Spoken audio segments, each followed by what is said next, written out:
Vou começar apresentando aqui para todo mundo. Galera, seja todo mundo bem-vindo a essa live que, particularmente, eu estava até comentando com as meninas aqui antes da gente entrar ao vivo no Insta, que eu sempre tento trazer aqui para o perfil algumas lives, alguns convidados, de temas que eu tinha muita curiosidade e que na minha época de estudo, ou, poxa, dentro de todo, no dia a dia, são perguntas, são lacunas que eu tenho e que eu tento trazer para vocês sanarem elas o quanto antes também. Então hoje a gente está aqui com duas pessoas aí de extremo destaque dentro desse segmento, que é a Sara e a Monique, para falar para a gente sobre como estudar nos Estados Unidos. Sério, eu acho que todo mundo tem um sonho, esse sonho de o American Dream aí, de estudar fora, de ir para os Estados Unidos, viver aquelas vidas de Grey's Anatomy, enfim, e tudo mais. Suits. Eu que não sou advogada queria viver aquela vida de Suits. Suits, gente. Não, são algumas séries que despertam os gatilhos na gente, né? Suits, Grey's Anatomy, Good Doctor, House. A gente tem que evitar, porque fica... Tem que evitar. A gente tem que evitar. Fica depressivo. Fica depressivo. Essa é a definição. Galera, já falei demais.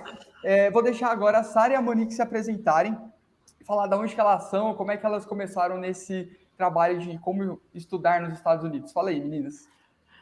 Olha só, nós somos duas, né? Então aí a nossa dinâmica, assim, olha, a Sara fala, outra hora eu falo, e a gente demorou vários anos pra gente aprimorar a técnica de não se interromper. Então, assim, vocês não sabem a dificuldade. Tem gente que acha que é mais fácil em dupla. É mais difícil, porque você tem que sincronizar para o negócio não ficar interrompido.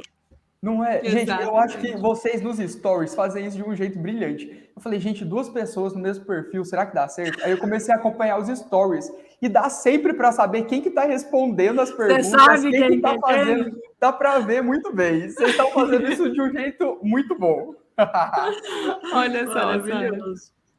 Vai lá, começa aí se apresentar, ou eu. Tudo bem. Vamos então, eu vou começar. Alfabética, o M vem antes do S, vai.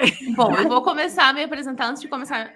Antes de começar a me apresentar, eu quero dizer que eu e Sara estamos lisonjeadas de estar aqui hoje, né? Tava lendo o perfil do Gabriel ali, eu falei, nossa, Ita, né? Meu Deus! Cadê a farda, Gabriel? Não pode usar? Não pode, o pessoal me repreende se eu fizer live de farda. Eu imaginei que ia dar treta. Não, eu só recebo a notificação lá. O Tenente de Paula fez uso indevido de fardamento.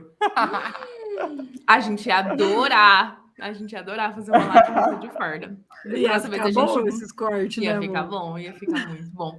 Aí assim, bom, depois o Gabriel, meninas, fui demitido. Meninas, o exército me deixou preso lá uma semana na cadeia, na prisão corretiva. A gente parece piada, mas não é piada. Não, é verdade. E a gente sabe porque a gente tem um amigo que hoje trabalha com a gente. Olha como que a gente desviou o assunto, era para a Monique se apresentar. Nossa, pera, já a gente chega lá. Ele fazia medicina e ele estava com esses negócios na internet também, cara. E um dia alguém viu uma live dele que ele falava assim, ele fazia estágio na época, né? Só que na hora que ele foi falar nos stories, ele falou assim, eu tô aqui trabalhando. E eles ouviram aquela frase dele e falou assim, como assim você está trabalhando? Você é um estagiário, você não pode falar isso na internet. Você tem que falar que você está fazendo estágio, porque não é a mesma coisa. Gente, ele falou que foi cancelado na Universidade de Medicina. Uhum. Gente, não pode ser real isso. Então, assim, não é cancelado. E ele foi cancelado na vida real, né? Que ele conta que as pessoas, né, cancelaram ele na vida real. Foi tenso. Imagina ele aí na Força Aérea, né? Meu Deus. Não queremos treta com ninguém da Força Aérea, pelo amor de Deus. Então vamos ficar sem a farda. E a Amor vai se apresentar agora. Paz, queremos amizade. Queremos só amizade. Mas muito obrigada, Gabriel. Ficamos lisonjeadas com o seu convite. Por quê? Porque Sara e eu, nós somos PhDs, somos doutoras, né? PhD, para quem não sabe, é o equivalente ao doutorado no Brasil. Então, Sara e eu fizemos o nosso doutorado nos Estados Unidos, porém, por isso temos o título de PhD. Aqui na nossa estante atrás da gente, nós temos os nossos diplomas que alcançamos de PhD com muito, muito suor e lágrimas lá nos Estados Unidos. E quando a gente foi para os Estados Unidos, Sara, eu não sabíamos no mundo o que nos esperava ao chegar nos Estados Unidos. Chegando lá, a gente teve assim, era um choque de realidade, né, Sara? Chegou lá, a gente começou a ver tanto recurso, a gente começou a descobrir que o mestrado, o doutorado, a pós-graduação no geral nos Estados Unidos, ela era formada principalmente de estudante internacional. E era estudante do mundo inteiro, da Índia, da Filipinas, de onde você pensar no universo, tinha gente lá na pós-graduação dos Estados Unidos. E o brasileiro, cara, um gato pingado ali, um gato pingado aqui, alguns brasileiros, né? E isso começou a gerar um incômodo na gente. Desde o começo do nosso doutorado, Sara e eu já ajudávamos as pessoas lá nos Estados Unidos, assim, no 1 a 1. Ai, quer vir fazer doutorado nos Estados Unidos? Ai, oi. Né, a gente brinca, a Sara brinca. Cara, a prima da amiga do meu tio me ligava e falava, oi, sumida. Tudo bem, né, Sara? Aí a Sara lá, o WhatsApp, naquele 1 a 1, olha, você faz isso, isso e aquilo, isso e aquilo. Eu a mesma coisa, né? Nós duas saímos da nossa universidade interior do Paraná, eu saí do interior de Minas. E a gente ficou meio celebridade, porque imagina, 2 pessoas, né, que saíram de universidades pequenas irem fazer doutorado nos Estados Unidos. E o melhor, a gente foi fazer com bolsa 100%. Então a gente não pagava nem mensalidade e a gente recebia um salário mensal. E as pessoas você falando isso é engraçado, porque às vezes as pessoas têm impressão que assim, que a gente tinha um ciclo de pessoas que moravam nos Estados Unidos e que alguém contou para nós da experiência. Mas a verdade é que não, do meu ciclo, eu fui a primeira a fazer esse tipo de coisa. Então é normal, se você é o primeiro que está fazendo ali, as pessoas vão te procurar, né? É inevitável. Às vezes alguém da tua cidade, igual a Amor disse, parente que vai ali e pede, como que você foi e tal. Às vezes teus próprios colegas que ficam sabendo que você foi, por exemplo, eu fiz mestrado na Unicamp ali. Nenhum dos meus colegas fez esse tipo de coisa que eu fiz. Porque esse é o tipo de coisa que, olha, mesmo o Brasil dando bolsa, ninguém batia na nossa porta na universidade e falava assim, vocês estão sabendo que o Ciências Sem Fronteiras está mandando aluno de doutorado? Não, eu nunca ouvi falar disso na Unicamp. Você está entendendo? Nunca ninguém falou naquele ciclo. Tanto que eu tenho colegas do mestrado que acham que a minha família pagou para eu ir fazer doutorado, que eu sei porque anos depois eu conversei com alguns deles, eles falaram, tá, Sara, mas como que você foi para achei que a tua família tinha te bancado? Eu falei, você tá louco. Né? Porque, assim, quando a gente fala, a minha família tem condições boas de vida, mas não para o meu pai me pagar R$1,5 milhão para eu fazer um doutorado. Então, assim, a gente não está falando aqui de R$10 mil, a gente está falando de R$1,5 milhão para cima, para você ficar 5 anos fazendo um doutorado entre custo de vida, entre mensalidade. Então, assim, é muito dinheiro, você tem que ser bilionário.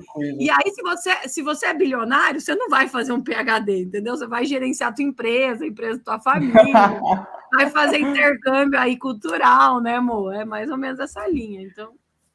É isso, Então, assim, Sara e eu, era isso, né? As pessoas, a gente ficou muito chocada que como que as pessoas no Brasil não tinham acesso àquele tipo de informação. E uma coisa que eu tinha um sentimento muito, muito forte, a Sara também lá nos Estados Unidos, que era um sentimento assim, cara, aqui tem muito recurso e tem tanta gente boa que eu conheço no Brasil, que se tivesse aqui, a pessoa estaria em um outro patamar, né? A gente brinca assim, que a pessoa ia florescer se tivesse nos Estados Unidos, porque se aqui no Brasil, nas condições que a gente tinha, né, a pessoa conseguia ainda ser um destaque, imagina essa pessoa nos Estados Unidos. Então a gente tinha esse incômodo muito forte dentro da gente, a gente se reunia, conversava várias vezes sobre isso.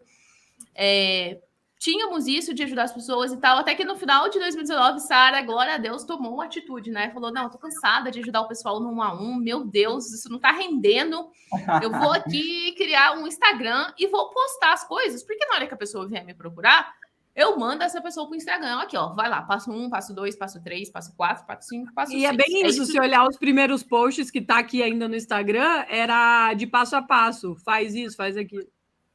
Que legal, e aí a Sara que tomou atitude, né? A Sara falou assim, não, chega, né? A Sara já estava quase no final do doutorado, né, Sara? Isso, já tava. A Sara estava no final do doutorado, estava assim, naquelas finaleiras. Mas eu falo que era um hobby, porque assim, cara, eu não aguentava mais ver coisa científica. Então, quando eu chegava em casa, eu não queria ler um artigo científico.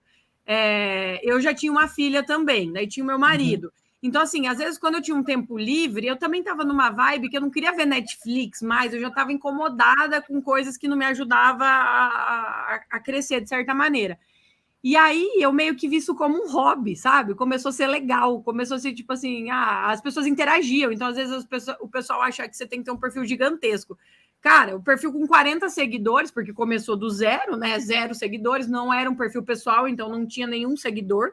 Foi do zero a crescendo ali organicamente, e só que as pessoas vinham conversar com você. E para mim aquilo ali virou um bate-papo, né? Me ajudava a me distrair ali. Eu achava legal, porque eu estava sendo útil para alguém que me perguntava uma coisa e eu estava ali incentivando ela. E eu comecei a achar isso aí bacana. Só que o que acontece? Eu tinha uma filha já. Então, assim, depois de um período do Instagram ali, mas foi rápido, assim, amor começou desde o início, porque passou 1 mês e meio, 2, eu já vi que a demanda existia, de gente perguntando e tal, e eu comecei a ter uma ideia de fazer algo mais estruturado, porque as pessoas falavam, tá, mas não tem nada assim pra você dar uma direção melhor pra gente. Aí eu pensava, gente, eu tô escrevendo a minha tese, eu tenho contato pra ir, eu tenho uma filha para criar, que horas que eu vou fazer isso? E aí, como eu e a Monique já trocávamos muita ideia de várias coisas, não só essa parte que a Monique comentou do desconforto em relação a ver que poucos brasileiros sabiam disso, mas a questão que nós tínhamos valores muito parecidos. E aí, porque você não quer uma sociedade com alguém que não é parecido com você, que não acredita nas mesmas coisas que você, essa que é a verdade. E aí casou muito bem, que eu falei, cara, ela tem muito essa vibe que eu tenho, vai ser legal. E aí, quando eu falei para ela, ela falou, tô dentro, assim, foi muito rápido. Então, assim, desde o comecinho ali já entrou. No começo a gente tinha vergonha, a gente usava avatar porque a gente não queria aparecer, né? Não pode ser real, gente. Real. É verdade. Eu lembro... Ainda mais... Fala, assim. Cara, tipo assim, eu nunca tinha feito stories, pelo amor de Deus. Quem me conhece das antigas sabe que o que eu tô falando aqui é verdade. Eu não falaria assim jamais. E aí eu comecei a me desafiar que eu tinha que fazer uns stories, daí eu falava, eu não vou assistir porque eu vou apagar. E a Mo começou na mesma vibe. Ela falou, não, então eu vou fazer também.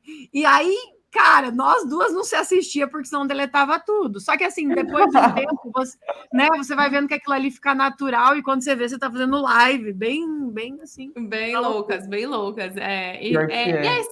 E assim surgiu o PhD nos Estados Unidos. A Sara estava na época de terminar o PhD dela já, passou um tempo, ela terminou o PhD. E o PhD nos Estados Unidos foi ficando muito grande, né? A gente, nossa, foi tomando proporções gigantescas. A Sara voltou para o Brasil, eu fiquei nos Estados Unidos fiquei lá como pós-doc, depois eu arrumei um emprego na universidade. Só que chegou uma hora que não dava mais. E aí a Sara e eu tivemos que escolher, né? E aí, nós vamos...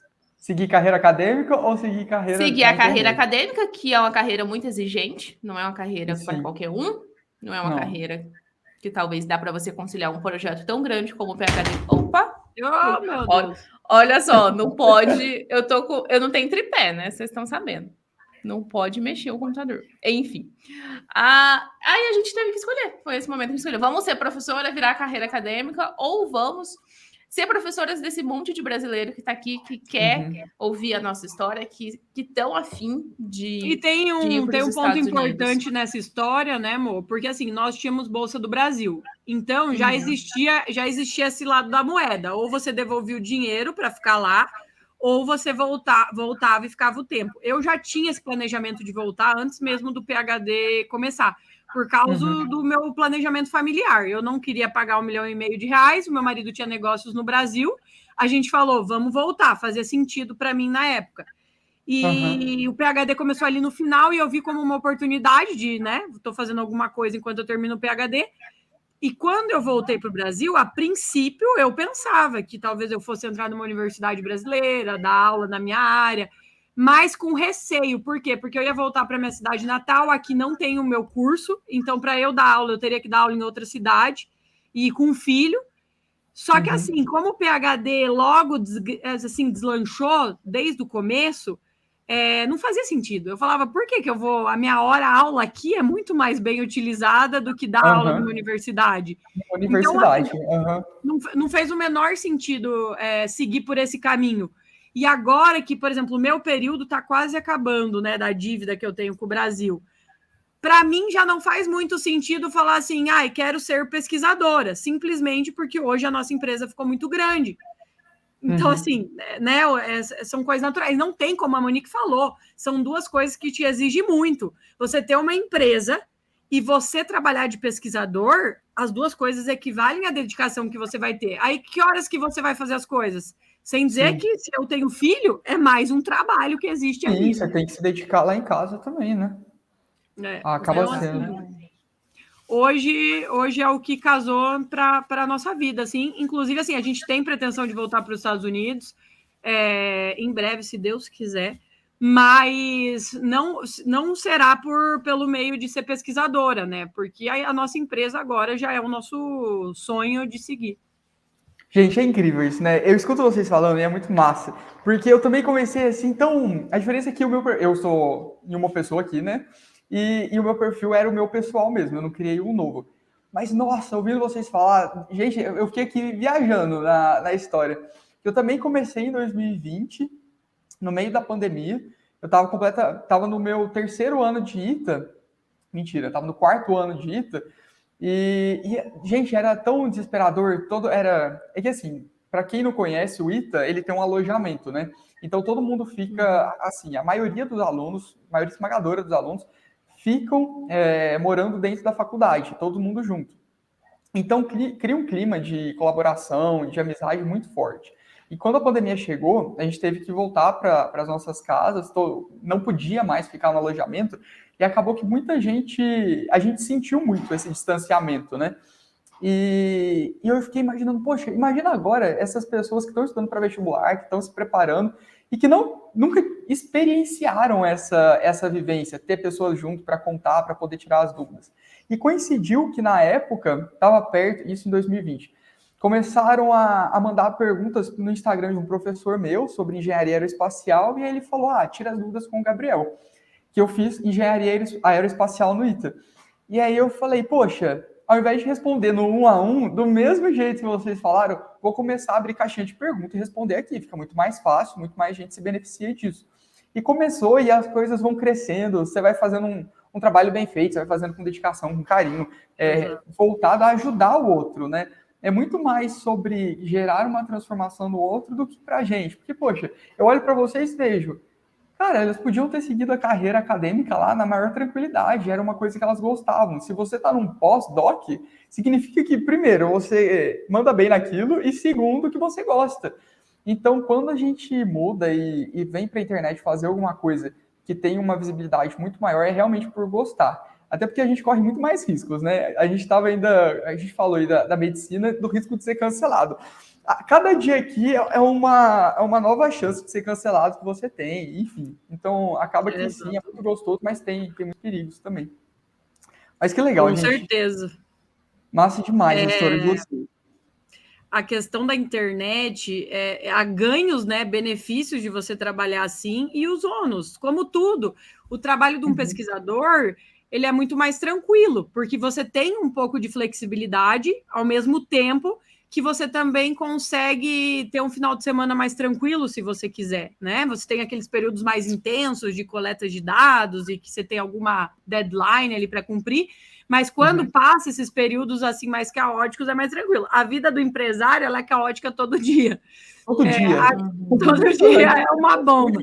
Em contrapartida, você tem vários outros benefícios. Então, eu falo assim, cara, tem gente que acha que empresário é um herói, né? Também vamos menos. Porque, assim, se fosse tão ruim, você não ia ser. Você ia ir lá fazer outra coisa. Acho que a perfis e perfis. Eu e a Monique, a gente se identificou muito. Eu tenho um professor que eu já fui até esses tempos dar uma palestra lá.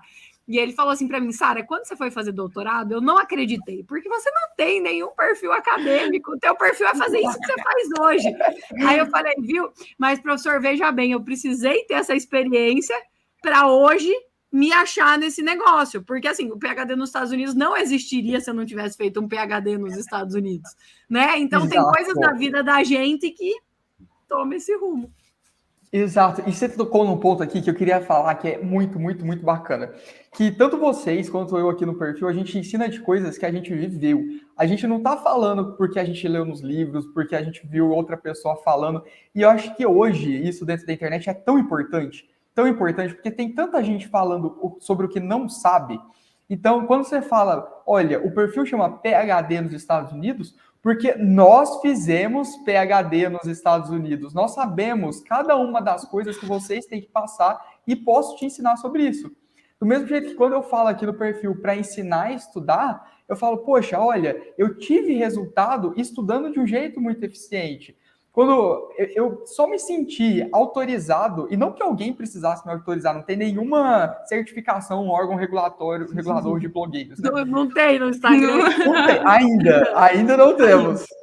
Mas eu só me senti validado para isso quando eu terminei o ITA e recebi a laude, a summa cum laude, né? Então, para quem não sabe, summa cum laude é ter média acima de 9,5 no desempenho. Eu acredito que no mestrado, doutorado também tem, né? É a mesma laude. Deve ter, mas eu não cheguei nisso aí. A gente não chegou nesse nível aí, não. Não cheguei, nem me contaram como é que funcionava. Que massa, não, legal. Mas assim, Gabriel, pode falar, Sara. Não, pode falar. Gabriel. Eu tô justamente uma das respostas das perguntas que o pessoal sempre faz, né? Meninas, vocês ensinam a fazer PhD na Holanda? Não, segue o PhD na Holanda. Para aí você aprender a fazer o PhD na Holanda. A gente faz nos Estados Unidos porque é de onde a gente veio. É o que a gente conhece. E, ó, o Gabriel tava falando assim... esqueci o que o Gabriel tava falando, mas aí eu lembrei de uma coisa aqui. Que é o seguinte, um dos grandes diferenciais meu e da Sara, de ter ido para os Estados Unidos, ter feito nosso doutorado, a Sara estava contando ali que ela não tinha perfil acadêmico. É justamente esse, sabe? A Sara e eu, nós fomos pessoas normais. E, de repente, a gente foi fazer um PhD nos Estados Unidos. Esse é um dos nossos grandes diferenciais. Nós somos pessoas normais. E a gente está aqui para falar para todo mundo que, seguindo uma metodologia, você também consegue. Porque nasci eu e Sara, que éramos alunas medianas. Nunca tiramos nem perto de chegar de uma... Como é que chama? Summa cum laude nem passou perto, gente. A summa cum laude, não passamos perto da summa cum laude, né? Coitada da gente. E a gente foi e fez o nosso PhD nos Estados Unidos e a gente se deu super bem, justamente porque a gente se dedicou. Mas, assim, o que você fala e o que a gente fala casa muito, né? Você criou um método de estudar porque... que é um método que dá certo e que se as pessoas normais aplicarem, elas vão ter sucesso. Exato. E é a mesma coisa a gente. Exato. Esse pressuposto que são pessoas normais para aplicar. Você não precisa ser genial, você não precisa ter tido... E essa é uma das perguntas que está aqui no roteiro. Nossa, gente, eu bati na mesa. É uma das perguntas que está no roteiro que a gente já desvirtuou tudo. E que ótimo, porque a conversa está boa. Mas que é justamente isso, né? Eu já vou adiantar essa pergunta. Para estudar, para fazer um PhD, um mestrado, doutorado, ou até estágio, que eu vi que vocês ensinam também, né? Fazer estágio durante a graduação nos Estados Unidos. Como que precisa ser o desempenho da pessoa na graduação? Precisa ser extremamente diferenciado? Ele precisa ser genial? Precisa ser o 01 de turma? Como que é? Bom, vamos lá, vou responder essa, vou pegar a próxima. Depois eu tenho uma pergunta para o Gabriel, mas tem tempo. Vou fazer essa pergunta logo. Aí, você fala isso para pessoa ansiosa, eu vou passar o resto da live perguntando essa pergunta. Eu vou deixar para o final, então, que é para gerar muita ansiedade. Meu Deus, que horror. Gente, quando você vai olhar o processo, eu gosto que as pessoas pensem assim, para que ela realmente faça sentido para ela e não simplesmente ela ouça o que eu estou falando e fale, beleza, a Sara falou, né? Não, vamos lá, porque você tem que entender de onde vem isso. Quando você olha o processo de aplicação, primeiro vamos falar de mestrado e doutorado, porque o estágio acadêmico é bem diferente. O mestrado e doutorado, você tem ali uma aplicação formal, né? Você entra no portal, você vai inserir seus dados, como você está preenchendo um formulário, e vai anexar os documentos que fazem parte da aplicação. O pessoal pergunta muito para nós assim, quanto tempo leva para você aplicar? Bom, submeter os documentos ali se faz em 20 minutos. Você pode abrir seu computador 20 minutos. Agora, e o tempo de se preparar? As pessoas às vezes não pensam isso. O que é preparar? Preparar é você saber assim, o que conta e quanto tempo eu preciso para eu me tornar mais competitivo para aquela vaga. Entendi. Pessoas mais prontas, digamos assim, elas conseguem fazer em menos tempo. Por quê? Porque elas vão focar em deixar a documentação delas muito boas e ter estratégias ali para escolher as universidades que elas vão aplicar. A pessoa que ela não tem uma trajetória tão boa, gente, ela não está fadada o resto da vida dela. Tem muita coisa que ela pode buscar hoje, independente se ela é formada, se ela não é formada, para se tornar mais competitivo. E aí, ao longo desse tempo, ela também prepara a documentação dela e também faz as aplicações no final do ano. Então, a gente fala muito isso. Não existe um perfil único que é aprovado num programa de pós-graduação. Todo mundo tem chance. O que faz a diferença? Você tem que estar disposto a correr atrás para se tornar mais competitivo. Pessoas mais prontas têm menos trabalho pela frente. Pessoas menos prontas têm um pouco mais de trabalho. Todo mundo tem chance. A gente usa muitas estratégias palpáveis assim para qualquer um, independente às vezes da situação financeira, da localidade, né? Então, essa é a primeira coisa. Outra coisa, o que eles pedem para você tentar um programa de pós-graduação? A primeira coisa que as pessoas têm errado na cabeça é a questão do inglês, né? Ai, mas eu vou fazer um PhD sem ser fluente? Como assim um PhD sem fluência? Não, a fluência, ela é para quem termina o PhD. Então, se você olhasse para mim e falasse, Sara, mas você tem um PhD e você não é fluente, alguma coisa está errada. Você passar 5 anos nos Estados Unidos e terminar um PhD e não ser fluente, nem eu, que era terrível, consegui ter fluência. Então, assim, qualquer um vai ter. Agora, você iniciar um PhD é totalmente diferente disso. Por quê? Porque os americanos, primeiro, se eles fossem filtrar pelo inglês, não ia ter aluno suficiente. Eles têm um grande problema. Sabe o que é engraçado? Que o próprio Brasil tem uma nota de corte, às vezes, de proficiência em inglês, de mestrado e PhD maior, de doutorado e mestrado, do que o próprio Estados Unidos. Só que isso é muito óbvio, porque que acontece? O Brasil tem muito menos vagas, sabe? Às vezes a gente julga muito os professores, só que veja bem, se você tem 3 vagas, aí tem 10 pessoas, cheia de publicação, inglês top, você vai pegar o fulano que não tem nada e que não fala inglês? Não. Então, é uma questão meio óbvia. Tem pouca vaga e muito candidato qualificado, os que não são qualificados não chegam nem perto. Agora, quando a gente fala de Estados Unidos, a gente está falando de tanta vaga, que se eles começarem a filtrar a barreira como filtra aqui no Brasil, não preenche nada, porque simplesmente não tem gente suficiente nesse nível que as pessoas acham. Ai, vamos filtrar aqui inglês fluente. Pá. Vamos filtrar a publicação. Pá. Não é que eles não queriam ter esse filtro, acho que talvez seria interessante, muitas vezes, se eles tivessem assim, tá sobrando aluno e faltando vaga, vamos começar a subir a nossa nota de corte. Então, assim, primeiro é isso, né? Eles têm que ter uma barra mais baixa, porque eles têm muitas vagas. Mas eles também têm uma grande coisa, que eles valorizam muito a motivação da pessoa. Então, assim, motivação. E o PhD, por exemplo, ele não é um programa desenhado para a pessoa entrar pronta. Né? A gente fala muito isso. Se você fosse expert, você não ia fazer um PhD, você ia ter um PhD. Esse é o principal ponto. Então, eles encaram o PhD como um processo em que você vai se tornar um expert. Você vai aprender... O meu professor fala muito, tem uns vídeos da nossa mentoria que ele fala assim, cara, quando um aluno da graduação vem para mim e fala que tem artigo publicado, eu já nem dou bola, porque eu sei que aquele artigo lá, quem escreveu a maioria das coisas foi o orientador dele. Porque o estudante de graduação não tem base suficiente para desenvolver um artigo científico. Claro que se ele já fez alguma coisa, ele tem uma noção, ok, mas nem de longe eu acho isso um grande diferencial. Então, assim, por quê? Porque é o PhD que vai te tornar. Eu tinha muitos colegas ali que não sabiam nem o que era Science Direct, o que era Web of Science quando entraram, que são programas de procurar artigos científicos. Então, assim, primeira coisa, vençam esse mito que você tem que entrar pronto, seja para o próprio PhD, mestrado nem se fala, né?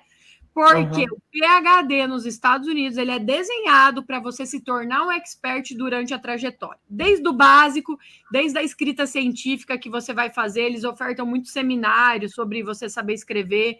Você faz inglês quando você inicia o PhD, a Mo fez 1 ano e meio de inglês durante, eu fiz 1 ano. Então, assim, são todas etapas que vão te preparando desde o inglês, que você vai adquirir a fluência, desde a escrita acadêmica, que você vai ganhar essa experiência, apresentar em congressos, ficar um expert na sua área, né? São tudo coisas do processo. Então, a galera, em relação assim, o que você precisa ter? Você precisa ter, realmente existe um critério. Você precisa estar cursando ou ter um bacharel ou uma licenciatura. E você precisa ter o quê? Motivação. Com essas 2 coisas, qualquer pessoa tem potencial de entrar. Qualquer pessoa. Gente, que incrível. Nossa, nessa fala você já derrubou um monte de barreiras minhas já. Porque, para mim, o inglês fluente já era uma exigência. Essa história do chegar do zero, para mim, já tinha mudado também. Para mim já tinha que chegar, nossa, não, eles estão pressupondo que eu tenho mestrado, que eu já vou ser o cara no tal assunto que eu vou chegar lá.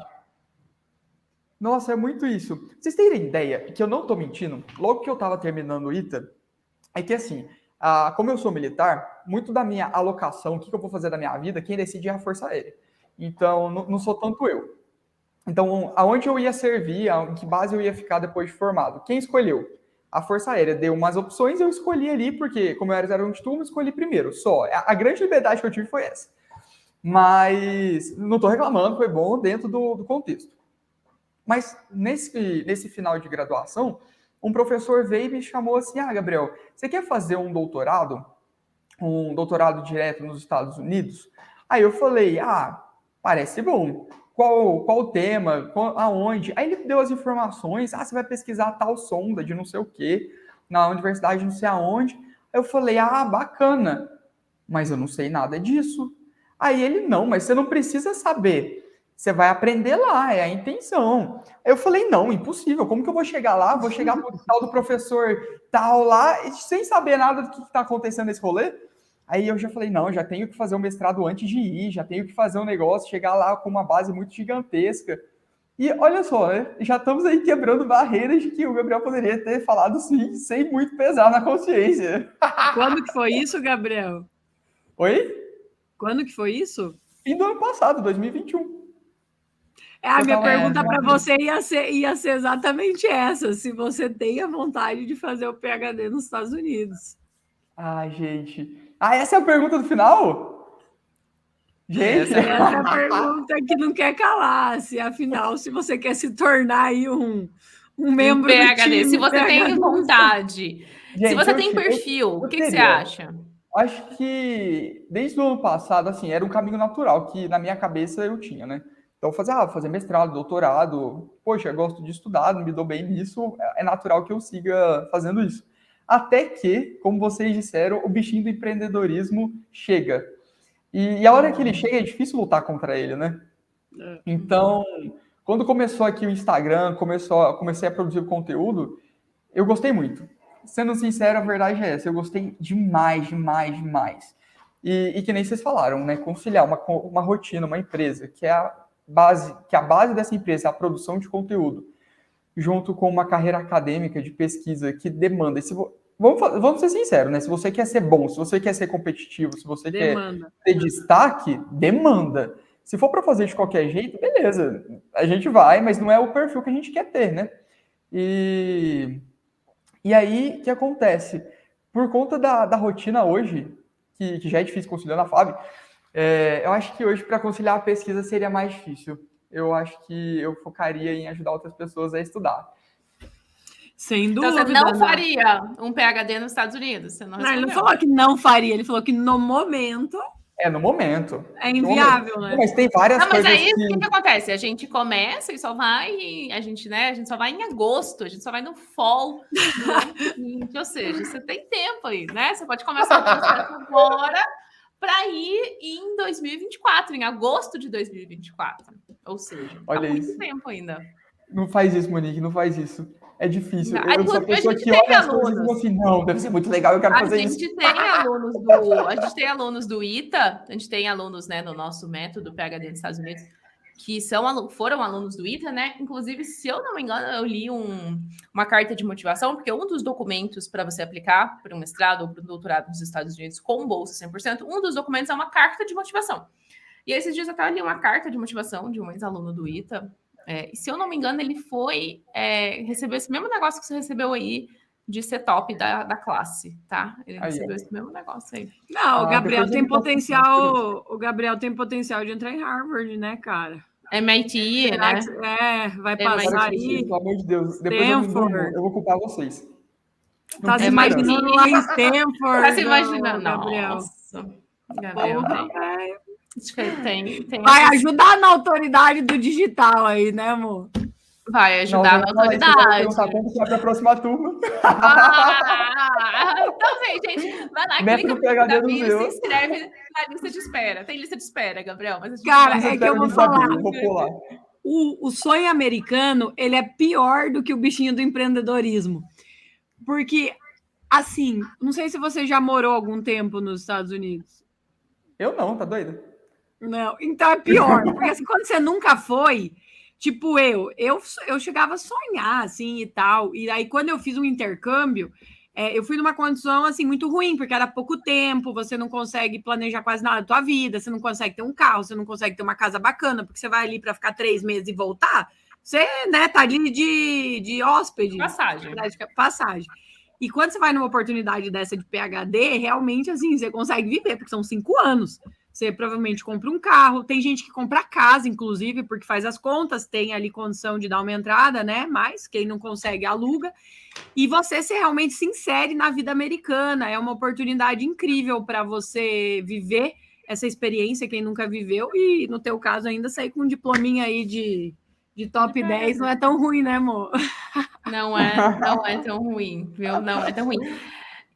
E uma coisa interessante, né, que a gente estava falando aqui, o Gabriel tem um perfil de Harvard, de MIT, né? Quem não conhece MIT, quem nunca ouviu falar de Stanford, Yale, New York University, essas grandes universidades, isso é uma coisa que a gente ajuda muitas pessoas também, né? Porque, cara, você está me ouvindo aqui, mas você não tem o perfil do ITA, né? Você não foi formado lá no ITA. Você não é summa cum laude, você não passou aí em outros vestibulares para medicina. 5 que você passou, Gabriel? Passei para medicina também. 5 instituições, não foi? Foi 5? Não sei, não lembro. Ó, eu passei Enfim, passou para medicina. Pelo Enem, aí eu passei nos militares, né, que a gente costuma fazer. IME, AFA, Escola Naval, além do ITA. Então, assim, às vezes você não passou nos vestibulares do Brasil inteiro, né? Não fez ITA e tal. E você fala, nossa, então não é para mim, né? Não é isso que a gente está falando aqui. Pessoas com o perfil do Gabriel, ITA, né? Summa cum laude, Força Aérea Brasileira. Essas pessoas têm condições de colocar ali na carteira de aplicações dela, nas universidades que elas vão selecionar.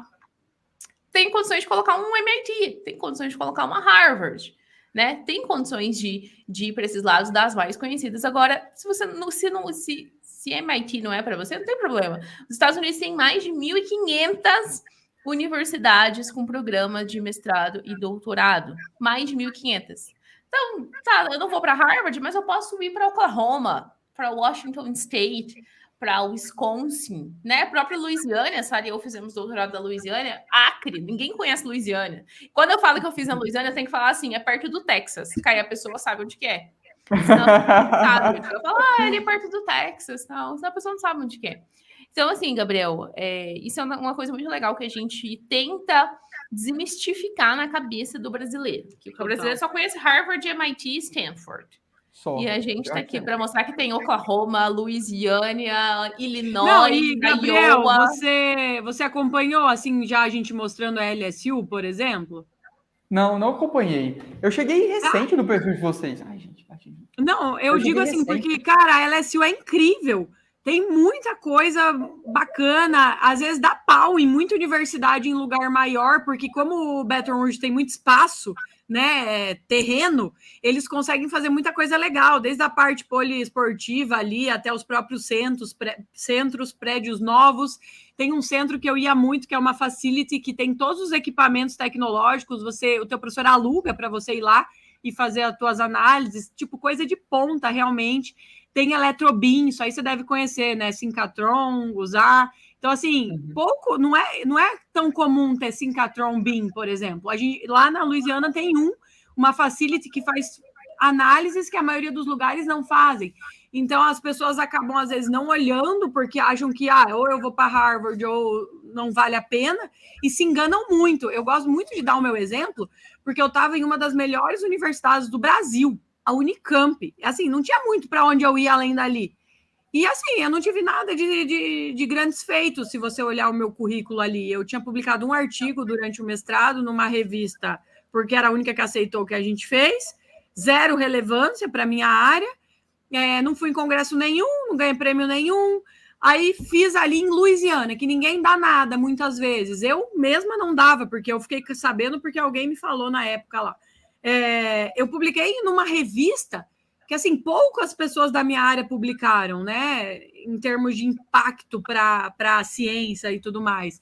Quando eu fui apresentar meu trabalho em Boston, uma conferência que já é muito alto nível, consegui ser premiada, Nem eu acreditava, assim, parecia tudo meio surreal. Tipo assim, porra, o que eu tô fazendo é tão relevante assim, sabe? Então, as pessoas, elas têm que virar essa chave de cuidar muito, porque principalmente na área científica, o que manda não é o nome da tua universidade.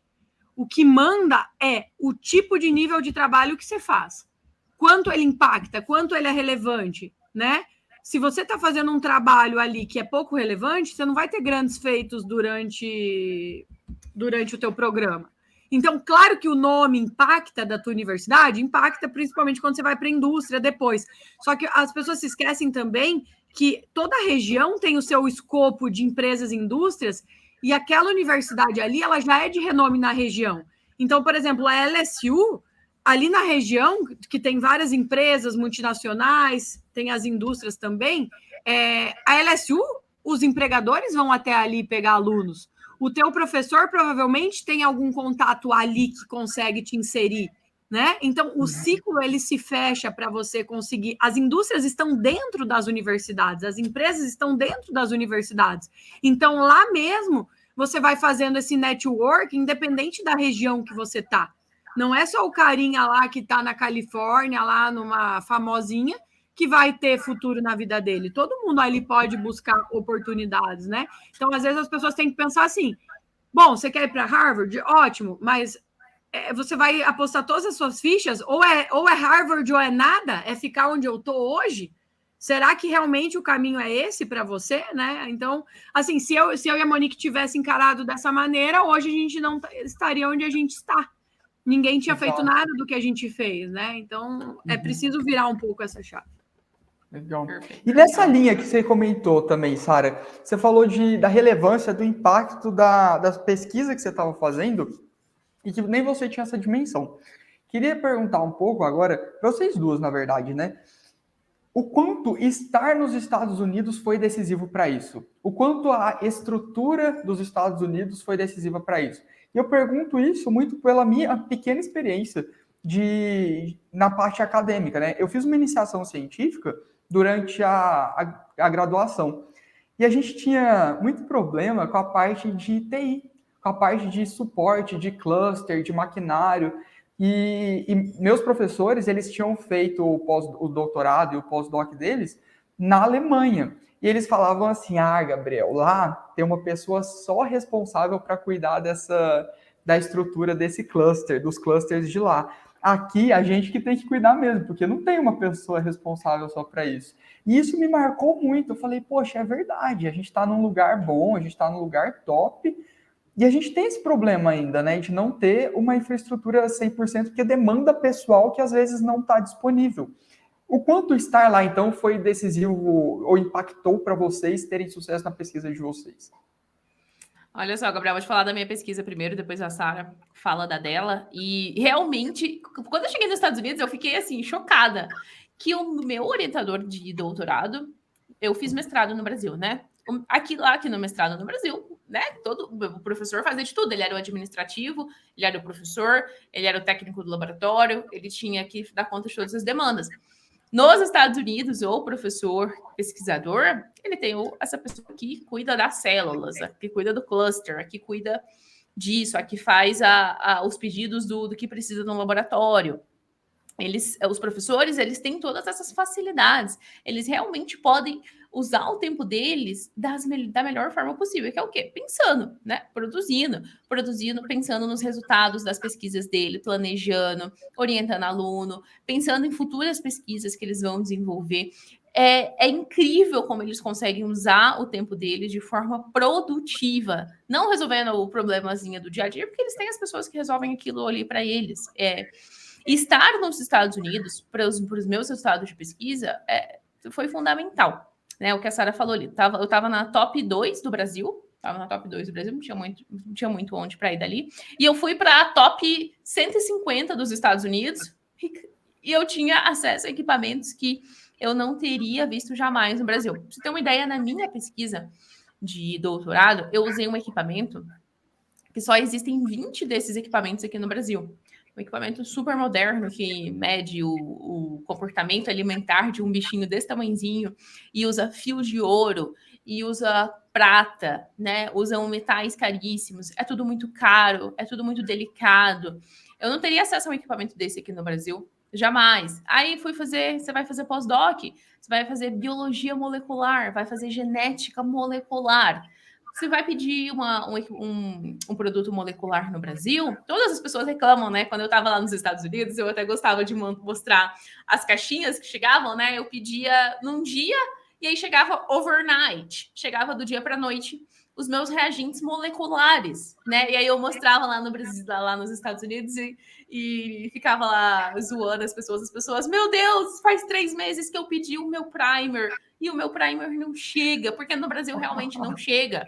Eles vêm dos Estados Unidos ou eles vêm da Europa e acabam... Cara, eu quebrei uma seringa de vidro de HPLC na época do mestrado no Brasil, que vinha da Alemanha. Demorou 2 meses. Eu parei a pesquisa de todo mundo no laboratório. Eles queriam me matar. Então, assim, é uma Olha só. Então, para os nossos resultados, para a nossa pesquisa, para a gente chegar onde a gente tem chegado, né? Eu publiquei todos os meus artigos do meu doutorado. A minha tese de doutorado, a LSU me manda os reports, ela é lida no mundo inteiro, porque ela foi pioneira no estudo do inseto que eu estudei, ele tinha começado a ser praga. E estar nos Estados Unidos foi fundamental. Eu jamais teria acesso aos equipamentos que eu tive acesso. No Brasil, eu jamais teria acesso às tecnologias moleculares que eu tive acesso, assim. E, assim, o problema é que vocês não conseguem entender, assim.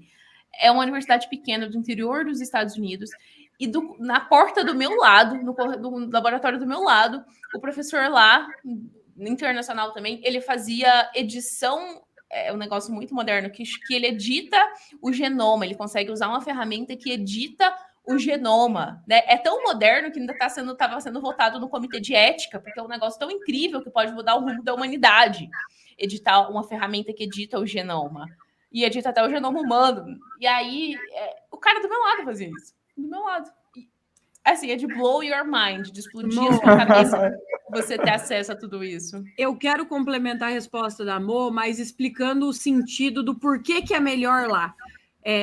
São alguns fatores que contribuem para isso acontecer. Um deles é o jeito que a verba chega nas universidades para pesquisa científica. O primeiro ponto, o Brasil, eu não tenho números, né, para falar aqui, mas eu posso chutar em termos de porcentagem para dar o cenário, que 90%, mas eu acho que é mais, mas eu não quero extrapolar para o pessoal aqui não me dar nos dedos, que 90% da verba vem do próprio governo. Então, e como que vem? É muito importante, porque os Estados Unidos também vem muita verba do governo. Só que qual que é a diferença? O Brasil, a CAPES, o CNPq, a FAPESP, entre outros órgãos que fomentam a pesquisa, eles têm como se fossem cotas de verbas para cada professor que está ali na universidade concursada, e que eles vão mandando aquele recurso para ser usado. Então, acontece muitas vezes, por exemplo, que um professor ele tem 3 alunos, e ele pega um aluno novo, que é super top, passou às vezes em primeiro, mas que ele tem que esperar um desses alunos se formar para começar a pegar bolsa, porque essa bolsa só é dada quando o professor já está com a cota dele, digamos assim, 3 alunos. Então, quando esse aqui que está há mais tempo se formar, isso aconteceu com o Bruno, inclusive, ele fez mestrado, o nosso aluno, né? Ficou 1 ano sem bolsa, porque ele precisou esperar o aluno que estava a se formar. Quando o aluno se formou, ele começou a ter bolsa. Ou seja, você vê nitidamente que não é uma questão de, o projeto do Bruno vai ser top, ele tem que ser financiado. Não, existe uma cota, aquela verba é dada, não há uma grande peneira em cima do que vai ser feito de projetos, até porque quem escreve o projeto é o próprio aluno no doutorado, o que já é muito ruim, porque se você vê assim, se ele vai iniciar um doutorado, como que ele vai ter base para escrever um projeto tão relevante, né? Você já desconfia desse tipo de coisa. Então, assim, a verba no Brasil, ela assim, é como se fossem cotas, que, claro que existe uma pré-aprovação de projetos que a CAPES faz, o CNPq faz, mas é uma peneira muito baixa. Essa que é a verdade. O que acontece? Por quê? Porque existem cotas. Se o professor está ali e ele é professor de uma universidade pública, ele vai receber financiamento. Os alunos dele vão receber. Ele vai ter uma cota. Talvez ele não consiga ter vários, mas vai cair. Não importa o projeto que ele propor ali, ele vai conseguir ter verba para ter aluno. Tá, dito isso. Quando você fala dos Estados Unidos, cara, primeiro, não é o aluno que vai fazer projeto. Quem faz projeto é professor. Começa aí, o pessoal já respondendo uma dúvida. E tem que ter projeto? Não tem que, nem para PhD, nem para mestrado. Projetos são feitos pelos professores. Você vai demonstrar interesse em linhas de pesquisa. Quem escreve projeto é professor. Por quê? Porque para o americano ou para o próprio estrangeiro que virou professor ali nos Estados Unidos, para ele conseguir verba, ou ele tem um projeto relevante que alguém vai querer financiar, seja o próprio governo, seja a iniciativa privada, ou ele vai definhar. O professor, ele inicia ali na universidade, ele vai ter uma cota para começar, né? Porque sabem que às vezes existe um tempo ali até ele conseguir ter dados preliminares e tal, então ele recebe uma cota. Acabou essa cota, querido. Se ele não angariar verbas, ele perde. Existe um processo nos Estados Unidos que chama tenure track. Então, quando um professor ele é contratado, ele não tem garantia que ele vai ficar ali o resto da vida dele, igual a universidade pública aqui. Ele foi contratado, ele tem um determinado período de... São anos que ele tem para demonstrar que ele angaria a verba, que ele é um bom professor, que ele publicou e blá, blá, blá, blá. Ele atingindo esses critérios, que eles chamam de tenure track, ele é efetivado. Aí sim ele vira um full professor, né? Então, assim, se o professor não criar projetos relevantes, ninguém financia ele. E aí é o principal ponto. Se o projeto for muito, tipo assim, cara, mas você tá fazendo um projeto disso? Isso aí não serve mais para nada. Ele não vai conseguir verba, ele logo vai perder ali a posição dele e não vai conseguir ser um professor contratado, efetivado depois. Começa aí. Segundo ponto que começa igual a Monique falou, a questão de número de dinheiro, de verba, o recurso que tem ali. E é mais do que isso, é a facilidade. Por exemplo, se eu queria fazer um experimento que não tinha na LSU, cara, vou lá para o National Lab de Chicago. Quanto custa para o meu professor me bancar para ir para o National Lab de Chicago? Quanto custa para um professor brasileiro mandar alguém para o exterior? Primeiro, tem que ter verba, tem que ter contato, porque senão não vai. Eu fui para Hong Kong. Para o meu professor, não é tão fora me pagar uma viagem para Hong Kong. $1.500 de passagem aérea para ele é compatível. Para nós, brasileiros, era igual meu professor falar que ia me pagar R$10 mil só de passagem para eu ir num congresso. Então, assim, você vê que até nisso, a questão da moeda, a questão de onde estão as referências, quanto custa para um aluno do Brasil ir para os lugares referências. Se você está nos Estados Unidos, você já está perto de tudo. A moeda ali que eles trabalham, seja para financiar a pesquisa, seja para financiar a sua bolsa, já está dolarizada. A moeda do mundo é dólar. Então, isso facilita tudo. Essa questão que a Monique falou do delay, né, do lag que tem entre as coisas, matéria-prima, isso é fundamental. Às vezes, os projetos demoram muito, e se você tem problema com um reagente que chega, uma seringa que quebra, 1 mês é muito tempo. Quem faz mestrado, gente, você faz mestrado em 2 anos. Se você ficar sofrendo perrengue por causa de equipamento que não tem, reagente que não chega, a sua pesquisa ela vai virando em nada. E no final você tem que se contentar com a migalha que deu para coletar durante aquele tempo ali. Né? Então, assim, são vários pontinhos ali que vão se ligando e que mostram por que no final das contas, assim, mesmo universidades que não são tão renomadas acabam dando tanto diferencial para o aluno, porque é muito... Começa pelo projeto que faz sentido e começa pelo recurso que é regado ali para fazer o negócio dar certo. Que coisa, né, gente? Do lado é mega animador ouvir isso, né? A gente olha e fala, eu quero esse trem aí. Parece que não passa. Mas aí outro a gente olha e fala, poxa, que pena, né? Incrível. A gente olha e fala, poxa, é desse jeito. Quando eu tava na IC, assim que eu virei militar, eu falei, poxa, estou recebendo soldo, né? Porque, por virar militar. Então, a partir desse momento, eu me desvinculei da bolsa de iniciação científica para que outros alunos recebessem essa bolsa. Então, foi exatamente isso. Comentaram aqui, deixa eu ver quem que comentou, falando que pagar as próprias publicações por aqui está impossível. E é outra dificuldade. É verdade, em dólar. Tem aluno do meu grupo de pesquisa da época, né, que tinha dificuldade de publicar porque não tinha como pagar para se publicar, né? Porque é muito caro. Deixa eu te falar uma coisa, eu acho que eu nunca contei isso para ninguém. Deixa eu te falar um negócio. Sabe, eu já te contei isso? Que para publicar o meu artigo, meu paper, eu acho que eu nunca contei isso, gente. Olha, eu esqueci. Para publicar o meu paper de mestrado, fiz meu mestrado, né? É isso que eu ia te falar, eu lembro dessa história. Eu já te contei, então. Eu tive que pedir para o meu professor do doutorado nos Estados Unidos entrar nesse artigo. ajudar a gente com o inglês, porque primeiro que, né, como é que você é brasileiro e vai escrever um artigo em inglês, vira uma porcaria, né, nem eu, nem meu orientador tínhamos inglês naquela época, então eu já tinha 1 ano de doutorado, eu pedi pro meu orientador de doutorado entrar no artigo, ajudar a gente com o inglês e pagar a publicação. E aí ele pagou a nossa publicação. Isso aqui precisa ficar muito claro. A Monique estava numa universidade top 2 ali na área dela. Ela nunca publicou durante o mestrado dela em revista internacional, né? Peer-reviewed. Quando ela foi fazer o PhD dela, ela já tinha os dados, ela tinha o escopo. O professor de doutorado nos Estados Unidos ajudou ela a publicar. Gente, se vocês soubessem o perrengue, eu tenho uma publicação do mestrado, depois eu publiquei outra durante o doutorado. O perrengue que foi para você publicar isso, porque essa questão do inglês é a principal. Cara, você submete para as revistas, a primeira coisa que eles fazem é devolver o teu artigo porque o inglês é muito ruim. Então, por exemplo, a gente não tinha verba, eu não sabia inglês direito, a minha orientadora não sabia inglês direito. Nós não tínhamos verba para pagar revisor, porque se você tivesse, isso aí você resolve logo. Você pega alguém que é bom no inglês, que tem, paga, a pessoa revisa. Não tinha. Então, uma coisa que era muito importante, ninguém dominava, não tinha, não fazia. O teu artigo muitas vezes era barrado porque o inglês era ruim. Aí depois vem a relevância da pesquisa. Quando você está nos Estados Unidos, para mim isso aí era um sonho, porque eu passei tanto perrengue, eu cheguei a implorar, eu já falei isso numa live, e eu lembro como se fosse hoje.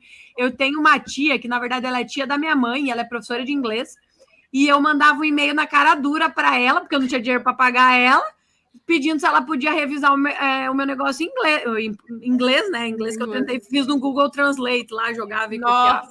Jesus. E para tentar ter uma mínima chance de conseguir o artigo publicado. Daí, quando você chega nos Estados Unidos, o meu orientador, assim, não é que ele era fluente no inglês, porque isso é óbvio, mas o cara, ele tem uma habilidade na escrita que, assim, ele pegava o meu artigo e ele desenhava, assim, as frases. Porra, o negócio ficava outro nível, sabe? Eu falava, porra, isso aqui é um trabalho foda. Entendeu? Tipo, te dava orgulho do negócio ali que estava ocorrendo. Então, assim, como que alguém da minha área no Brasil que não domina o inglês ia competir comigo? Ia ficar muito difícil para o concorrente, né? Como que o seu difícil para a concorrência. Eu posto isso todos os dias. Deixa difícil para a concorrência, né? Como que o coleguinha da Sara, que faz doutorado no Brasil, vai lá pagar $2.000 para submeter o artigo para a revista? Cara, $2.000 por um projeto. As pessoas simplesmente não têm disponível nas universidades brasileiras para você submeter um artigo. Os contatos, esse artigo que eu publiquei numa revista muito top, ele tem muita colaboração. Se você vê o número de autores, é muito legal, porque a gente fez muita análise diferente. O meu professor batia o telefone e falava, não, eu vou resolver isso, porque eu conheço fulano lá não sei aonde. Às vezes, ele me mandava para lá fazer análise, igual eu fui para o laboratório lá em Chicago. Outras vezes a gente mandava as amostras e o próprio cara achava tão legal o trabalho que ele falava, não, eu vou fazer, porque ele sabia que ia ser publicado, ele ia ter o nome dele. Então, assim, ninguém quer fazer colaboração com um trabalho que está fadado ao fracasso. O cara tem que olhar aquilo ali e falar, não, isso aqui tem potencial, vou fazer essas pessoas, né, de outros grupos, porque o que eles ganham? Eles ganham que o nome deles vai sair lá. Então, eles têm que acreditar que aquele negócio tem potencial para ser publicado. Então, assim, tem muita colaboração de professores. E não só dos Estados Unidos, né? De fora do país também. De fora do país, da Europa, do Canadá. É incrível, assim. Olha, eu desejo que todo brasileiro possa ter essa experiência de ir para os Estados Unidos e de ver realmente esse... Cara, o problema tem solução. Olha isso daqui, o tanto que é lindo, o tanto que funciona, o tanto que tem resultado. Gostaria muito. Ai, gente, é muito legal ver. Vocês falam isso com uma animação gigantesca, é muito massa. Ai, a gente é muito apaixonada. Mesmo. Que legal. E o ponto aqui, Gabriel, nunca é... Assim, eu vejo que há muitos motivos para o Brasil ser estagnado em vários pontos. A gente não é um país de primeiro mundo. Eu não estou tacando pau aqui na questão da ciência, porque o Brasil tem tanto problema, porque é um país que não é primeiro mundo, começa por aí. A nossa economia não é americana. Então, a questão aqui não é comparar os países e falar, olha que bosta o Brasil, olha que top os Estados Unidos. Não tem nada a ver com isso. Cada país tem as suas circunstâncias para estar vivendo o que vive hoje, né? O Brasil ele tem muitas limitações. Começa pela língua. A nossa língua é português. né? Como que os professores vão ser fluentes no inglês? Claro que existe a possibilidade, mas a gente está falando em números. O meu professor era americano, não há a concorrência ali, ela fica desleal. Desleal. A moeda é dólar, o inglês é a língua oficial, o país é um primeiro mundo, economia gigantesca, recursos gigantescos. Então, o ponto aqui não é ficar comparando e falar, ó, que maravilha os Estados Unidos, olha que bosta o Brasil. O ponto é falar assim, você quer ser referência, você quer fazer um curso que vale a pena, você quer fazer um mestrado que você não vai olhar no final e falar, que bosta, passei 2 anos fazendo isso, não serviu para nada. Você quer fazer um doutorado e não ficar desempregado no final, você quer ir para onde é referência, não há dúvidas que os Estados Unidos é a melhor opção que você tem. Isso aí basta você pesquisar, não precisa acreditar nos números que a gente fala. E a mesma coisa que eu falar para um cara que o sonho dele é ser tal coisa, e que, obviamente, existe um país que oferta aquilo. Ele não tem que ficar pensando, mas o Brasil, isso aqui. Cara, você quer ser o top nesse negócio aí? Vai para lá, vai para respectivo lugar, que a galera é top nisso. Não me vem um exemplo na cabeça, mas, obviamente... me vem um exemplo aqui muito bom. Por exemplo, se você é chefe de cozinha, qual que é o sonho de todo chefe de cozinha? Fazer um curso lá na Le Cordon Bleu, na França. Uhum. Entendeu? A gente tá aqui para criticar o Brasil, que o Brasil é paia? Não, mas é que, obviamente, todo mundo tem como referência o país lá, que tem o melhor curso lá, não sei o quê. É a mesma coisa aqui. Simplesmente a pesquisa dos Estados Unidos é a mais relevante. É a melhor. É a melhor. E se você quer ir para o caminho onde tem as melhores oportunidades, a realidade é essa. Legal. Bom demais. Muito polêmico. Massa, gente. Deixa eu falar para vocês agora. Pessoal, a gente já estamos aí a 1 hora de live, a gente está chegando no final, quero fazer mais umas perguntinhas para as meninas.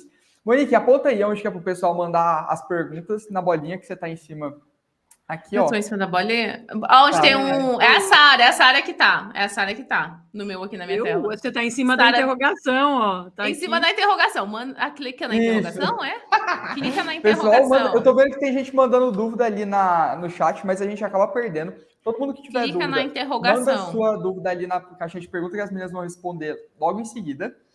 Aperta aí no coraçãozinho e manda aí foguetinhos nos comentários para a nossa live ser entregue para todo mundo e todo mundo ter a oportunidade de saber como que é estudar e todas as oportunidades que tem por fazer um PhD, um mestrado nos Estados Unidos. Meninas, outra coisa. Com relação à bolsa, todo mundo tem aí aquele bloqueio, aquela coisa de, meu Deus, é impossível para mim que eu não vou conseguir porque eu não vou ter bolsa. Como que é para se ter bolsa lá nesse programa, no programa de mestrado ou de doutorado? Como que você faz para ter essa bolsa? Realmente é fácil conseguir bolsa? Como que é? Vamos lá, Gabriel. No nosso método, tudo que a gente ensina é para você focar na bolsa 100%. O que é a bolsa 100%? É aquela bolsa que vai incluir a sua mensalidade, porque muita gente não sabe, mas toda e qualquer universidade nos Estados Unidos, seja ela estadual, seja ela privada, seja ela o que for, existe mensalidade, tá? Se você tem uma bolsa 100%, você tem a isenção daquela mensalidade. Mas não significa que a mensalidade deixou de existir. Ela ainda existe, você tem isenção daquela mensalidade. Por exemplo, todos os semestres chegava a minha conta lá da minha mensalidade. Só que eu não pagava. E aí era 18 mil, dependendo do semestre, 18 mil dólares, né? 18 mil dólares, 20 mil dólares, 12 dinheiro mil de comprar bala, eu dólares. diria. É um dinheiro que a gente realmente não tem, assim, sobrando no bolso de trás da calça. E aí chegava a mensalidade, então você precisa dessa isenção de mensalidade, porque senão não existe salário mensal suficiente para você conseguir arcar com os custos dessa mensalidade. Então você precisa, primeiro de tudo, da isenção da mensalidade e, segundo, um salário mensal para você se manter lá nos Estados Unidos. E aí, né, existe todo um caminho que a gente pode percorrer aqui para falar desse salário, né? Como é que é essa questão do salário? Existem 2 principais tipos que você trabalha para receber esse salário. E é realmente um salário, não é uma bolsa. Porque igual a Sara estava contando, a gente estava contando aqui, os recursos são tão abundantes, existe tanto projeto de pesquisa e as pesquisas precisam se movimentar e precisa tanto de aluno, né, que tem essa barra mais baixa que a Sara falou, não é para você ter inglês fluente, não é para você ser expert, não é para você ser o 01 da turma, justamente porque eles precisam muito dos alunos ali. Os alunos, eles são os motorzinhos que giram a pesquisa, que fazem a pesquisa girar. O aluno de mestrado e o aluno de doutorado.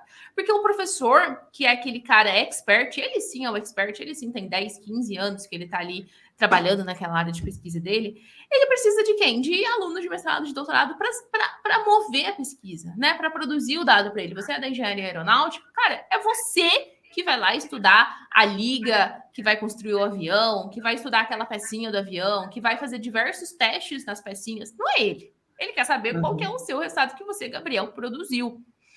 E para isso eles precisam de alunos, e para isso eles precisam que os alunos se dediquem em tempo integral para essas pesquisas.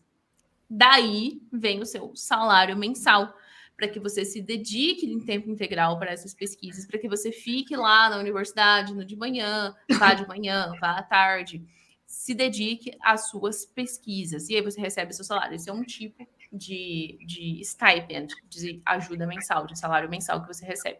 Um outro tipo, que é o outro tipo mais comum, é você ser auxiliar de professor lá nas universidades americanas. Muita gente não sabe, mas lá nas universidades americanas, as turmas de graduação, a Sara sabe, elas são enormes. Eles colocam 100, eles colocam 150 alunos em uma turma de graduação. Por exemplo, Biologia 1. Cara, eu fui TA de uma turma de 200. Você foi TA de uma turma de 200, eles colocam 200 alunos lá numa turma e um professor. E aí?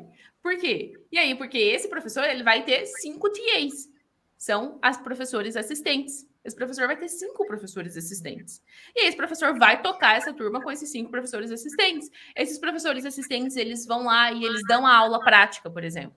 Existe o teórico e tem o prático. Quem dá o prático é o assistente. Quem monta, por exemplo, atividades mais práticas para os alunos é o assistente. Quem vai tirar dúvida do aluno nas horas de dúvida é o professor assistente. Por quê? Para uma universidade americana é muito mais financiamento, do ponto de vista financeiro, é muito melhor contratar um professor que recebe ali $200 mil por ano e depois contratar 5 professores assistentes, cada um recebendo ali $30 mil por ano. E aí, eles ficam financeiramente, é muito mais viável para as universidades americanas eles fazerem esse sistema, né? E aí, é um outro salário que você ganha. Você ganha um salário mensal para você ser assistente de professor. E, ao mesmo tempo, você está fazendo seu mestrado. Ao mesmo tempo, você está fazendo o seu doutorado. Você está se dedicando ali de forma integral à universidade. Agora, a bolsa 100%... Pode falar, Sara. Isso, pode falar. Agora, o Gabriel perguntou assim, pessoal, mas eu tenho muita insegurança, né? Será que eu consigo bolsa 100%? Né? Estados Unidos, dólar, a moeda mais forte do mundo, tenho muito medo.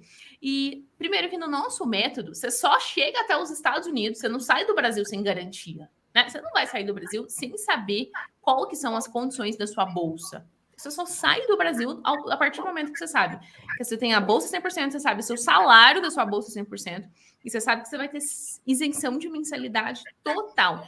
Então, assim, você não vai sair do Brasil com nenhum tipo de insegurança, você vai sair do Brasil seguro. Segundo, isso durante todo o seu programa, né? Durante toda a sua formação. Sim, durante toda a sua formação de mestrado, durante toda a sua formação de doutorado, né? Você vai ter essa bolsa 100% durante todo o tempo. E aí você se dedica 100% ao programa também. Dedicação 100%. E a outra insegurança, né? Falou, né? Pode falar. Só uma pergunta. Você tinha comentado que, em alguns casos, por exemplo, se o financiamento do professor acabar, ele precisa correr atrás de mais fontes de dinheiro e tudo mais. Mas isso ameaça a sua bolsa? Isso ameaça o seu salário? Não, olha só. Geralmente, para os projetos que ele está tocando ali, ele já tem aquele dinheiro. Ele já foi aprovado.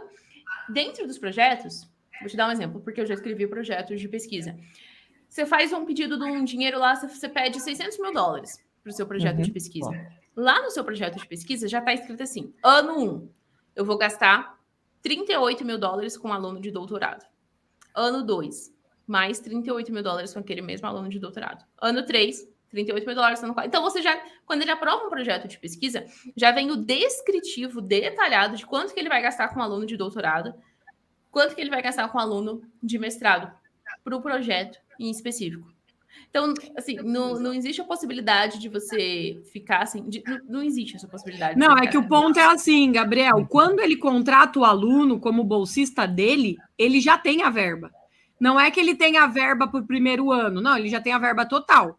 Talvez o próximo projeto dele não seja aprovado e ele não consiga contratar o outro. Por isso que uma das etapas dentro do nosso método é você averiguar se naquele semestre que você vai se candidatar, o professor vai estar aceitando alunos. Por que ele vai estar ou não vai estar? Porque ele precisa ter verba para bancar aquele aluno. Bancar ele não tem todo como aceitar tempo. um aluno sem ter a verba. Então, a partir do momento que o professor assumiu você, ele tem a verba para te bancar por todos os tempos, né? O contrato, inclusive, que você assina diz sobre isso. Quando a tua bolsa é de modalidade de pesquisador. A bolsa de modalidade que a Monique disse de professor auxiliar, quem paga ela é o departamento. O que acontece? Normalmente, os programas têm um combo. Isso é muito comum. O meu programa era assim. O primeiro ano, você tinha a bolsa do departamento, que era para ser auxiliar de professor. Por que o professor vai te pagar para você ajudar a universidade? Não. Quem te paga é o departamento. O departamento tem aquela verba ali, precisa dar conta da demanda, ele paga a bolsa para o aluno de PhD, mestrado, auxiliar os professores de graduação. Então, no primeiro ano, o departamento pagava a bolsa, mas a minha bolsa para o segundo, terceiro, quarto, quinto ano já estava garantida, porque no contrato dizia que a partir do segundo ano, a minha bolsa viraria uma bolsa de pesquisa e quem bancaria ela era o orientador. Aí é transferido. Por isso que nessa época de escolher orientador no meu programa, ninguém podia pegar um professor que não tivesse verba. Por quê? Porque aí a tua bolsa ela precisava vir a partir do segundo ano de um professor. Aí eu lembro que tinham 2 professores no departamento que não tinham verba. Ninguém podia pegar eles se quisesse continuar com a bolsa. Entendeu? Entendi. Então, esse era um critério. Já tem programas que você começa com bolsa de pesquisa desde o primeiro ano. Então, o professor já está te pagando desde o primeiro ano. E tem programas que você pode ficar os 4, 5 anos com bolsa de TA, tá? Que você faz a sua pesquisa igual de doutorado, mas que o financiamento não vem da pesquisa, vem da universidade que te paga como TA. É menos comum, mas tem. Entendi. E qual que é, por exemplo, assim, tudo tem... Qual que é o melhor? Vamos falar assim, qual que é em termos de remuneração, de tranquilidade, interesse... Qual que é o melhor em termos de remuneração? Pesquisa. Pesquisa sempre paga mais do que você ser TA. TA tem uma cota. Tem lá o departamento que ele paga de TA. A bolsa de pesquisa vai do que o professor tem aprovado. Tanto que tem departamentos, às vezes, que não divulgam o valor da bolsa... Eles dão uma range, né? Uma faixa ali, de X a X. Por quê? Porque depende do projeto que o professor aprovou. Se é um projeto melhor, digamos assim, a bolsa do aluno pode ser um pouco maior. E aí, o aluno destaque, ele pode acumular coisas, né? A pessoa que vai... Não só o destaque, mas o que corre atrás e aplica para outras bolsas extras. Você pode aplicar para a bolsa da pós-graduação, premiações, e aí você pode... Tem algumas bolsas que são possíveis de você acumular. E aí se torna melhor. Acontece muito, e é importante falar com os nossos alunos, por exemplo, eles estão ali focados na bolsa de pesquisador ou de TA, que é o básico, que são os assistantships, igual a Monique disse, que são bolsas em troca de trabalho, né? Por isso que chama assistantship. O contrato que você assina é em troca de horas. O que acontece? Às vezes, quando eles foram aprovados no programa, eles foram olhados como tão candidatos... tão cobiçados pelo aquele departamento, que o departamento oferece o que em vez de um assistantship? Um fellowship. O que significa o fellowship? Significa que ele para de ter vínculo por horas. Então, ele consegue acumular mais coisas, porque o fellowship, em termos de contrato, ele não tem limite de hora. Então, se você não tem um fellowship, nada te impede de ter outro fellowship, nada te impede de depois trabalhar um campus, se o teu professor te permitir. Porque em burocracia você não é impedido. Quando você tem um assistantship, você tem limite de hora que você pode trabalhar. Então, quem já tem um assistantship ali de 40 horas semanais, não pode acumular outro. Você está entendendo? Porque você está no limite da tua hora. E aí, isso aí acaba, às vezes, vindo de próprio mérito. Você aplica, e como você foi um dos candidatos que foi melhor ali na aplicação, acontece muito com os nossos alunos, inclusive, você é premiado. Sara, eu quero falar para vocês, e quem está aqui vendo, né? Vai lá no nosso canal do YouTube, depois eu vou subir isso aqui lá para o nosso canal do YouTube, inclusive essa nossa conversa aqui, e assista o podcast do João. O João, ele é aluno de História, né? Ele fez História aqui no Brasil, e ele fez EAD. Ele fez História EAD, licenciatura em História EAD. E ele tá indo para os Estados Unidos agora, né? E aí a aplicação dele foi tão boa, tudo dele foi tão bom, que ele foi oferecido um fellowship, que é como se fosse, né, uma premiação para ele. E aí ele vai ficar o primeiro ano sem nenhum vínculo de horas. E aí, inclusive, a professora dele, que vai ser a futura professora dele, falou assim: olha, João, eu gostaria que você nem pegasse outras atividades para você fazer, justamente para você ficar esse primeiro ano mais no período de adaptação aqui e tal, e se familiarizando com tudo. Então, assim, esse sistema dos Estados Unidos de realmente valorizar o candidato como um todo, né? Veja só, o João, formado em História, fez EAD, mas as pessoas são valorizadas como um todo. Tanto é que ele está indo para lá com um fellowship maravilhoso, sem estar atrelado a uma carga horária.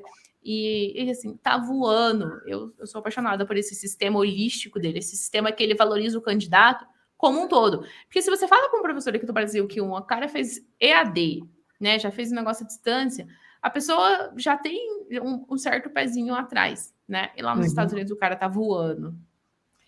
Uma coisa que é importante falar aqui, por exemplo, você perguntou do que é melhor, né? Isso é muito interessante, que às vezes as pessoas não olham por esse lado.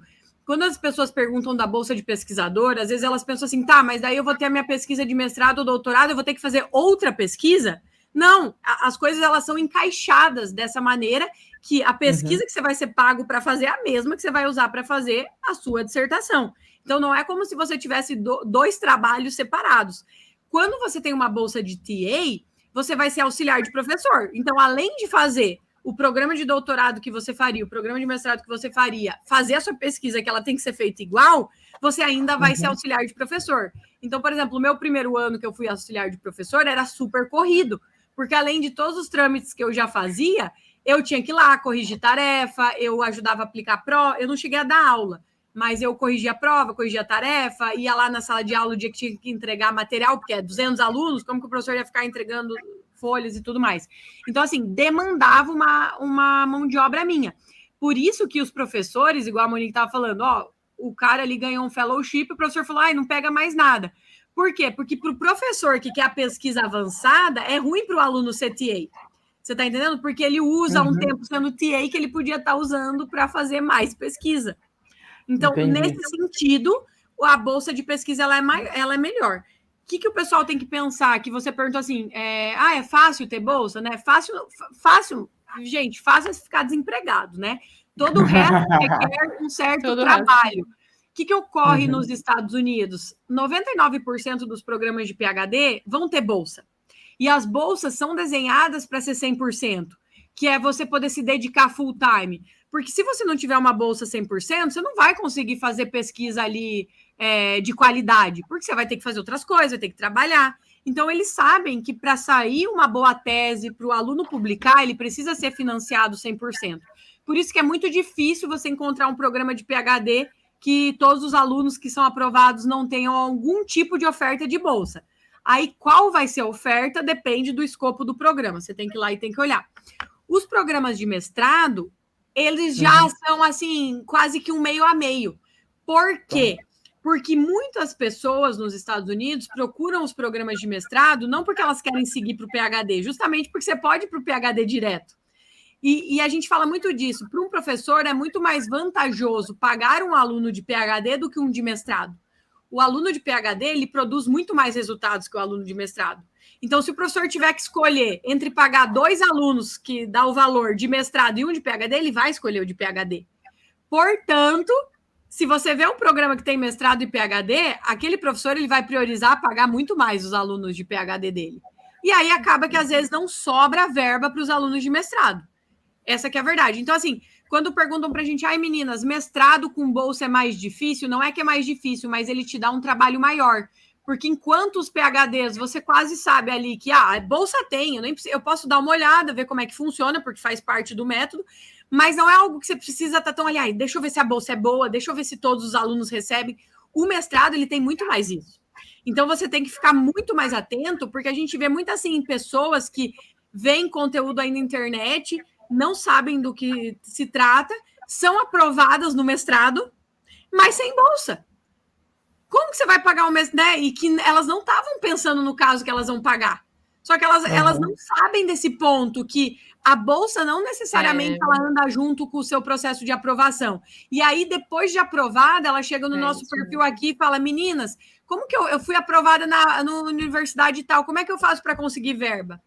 Cara, você tinha que ter feito isso lá atrás, porque agora que você for tentar, não sobra mais nada. Do avesso. É isso, você tá então, assim, o programa de mestrado, só para ficar claro, quem tem interesse, nós sempre recomendamos focar no mestrado, independente do seu background. Ai, meninas, mas meu background... Cara, PhD, você tem, estatisticamente, você é muito mais competitivo para conseguir bolsa 100%. Sim.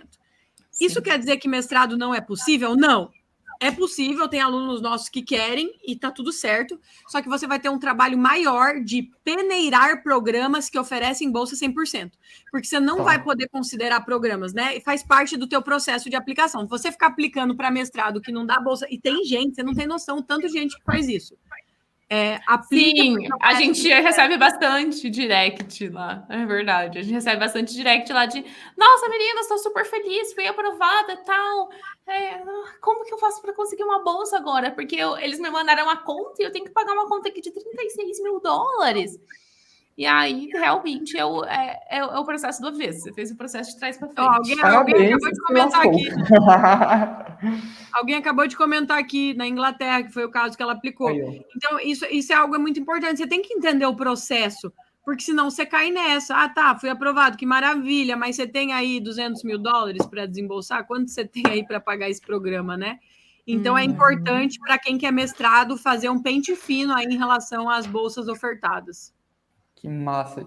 Gente, a conversa tá ótima. Se dependesse de mim, a gente varava a noite aqui conversando. A gente vai chamar o Gabriel para o nosso podcast, né, Sara? Próximo que a gente for gravar, a gente demais. Gente, eu acho muito legal conhecer essas estruturas diferentes. Poxa, é um jeito completamente novo de estruturar a pesquisa, de estruturar coisas que... E vocês foram falando, eu fui lembrando de algumas coisas aqui do Brasil que me deixavam, na época que eu estava mais engajado em pesquisa, que me deixavam muito bolados, assim, muito insatisfeitos, né?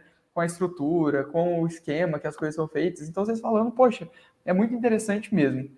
E, meninas, vocês falaram bastante do método PhD nos Estados Unidos. Explica para o pessoal o que é o método, quando que vocês costumam abrir turmas, como é que funciona? Conta aí. Explica para nós, Sarinha. Bom, vamos lá. O nosso método, ele é uma metodologia. Isso aí é a principal coisa que as pessoas precisam entender. Quando a gente fala de aplicar, como eu falei, em 20 minutos você faz uma aplicação. Agora, o que é levado em consideração? Como que eu me torno um candidato competitivo? Como que eu preparo a minha documentação para não ser o que todo mundo faz, né? Quando você olha, às vezes, lá, o programa diz que X candidatos aplicaram, apenas Y passaram.